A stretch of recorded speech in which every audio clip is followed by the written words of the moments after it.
Hey guys, hope you're doing well today. Corey Scott coming to you once again.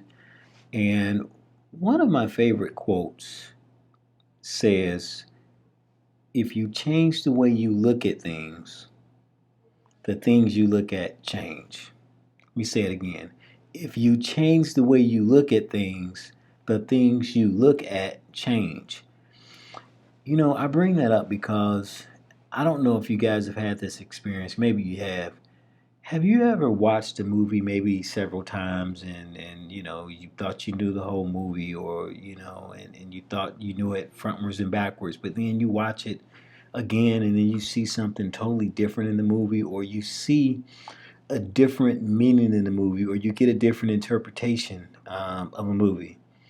Well, as many of you should know by now, I make my living. My profession, of course, is to represent people in court.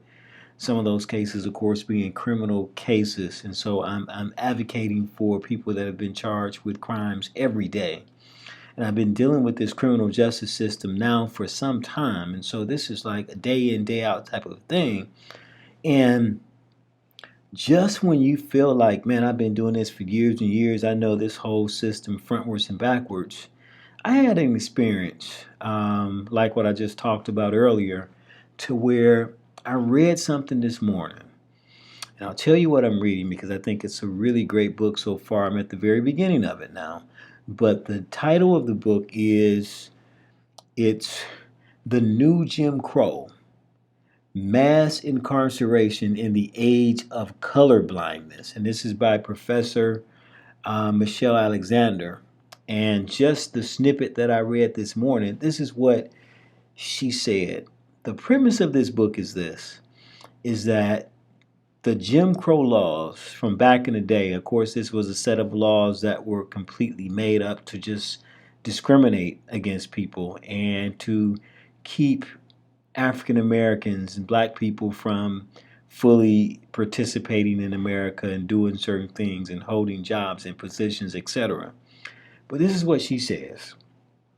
She says, just when we thought that Jim Crow and the laws and all of that overt discrimination is gone now, what she says is it's not gone. She says that instead of just having laws on the books like that, and instead of enforcing them a certain way, she says that now mass incarceration and the use of criminal convictions have now taken the place of what used to be Jim Crow.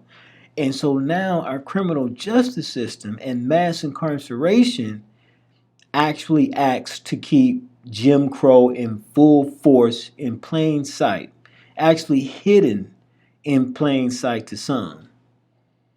And that really shook me. That really struck me because I had never really considered it like that. And so that was totally new to me. And it just took me aback. And I'm wondering your thoughts on that. What do you think about that? If you would, I think it's going to be a great investment of your time. Get that book, The New Jim Crow: Mass Incarceration in the Age of Colorblindness by Michelle Alexander. Get the book and let's talk about it.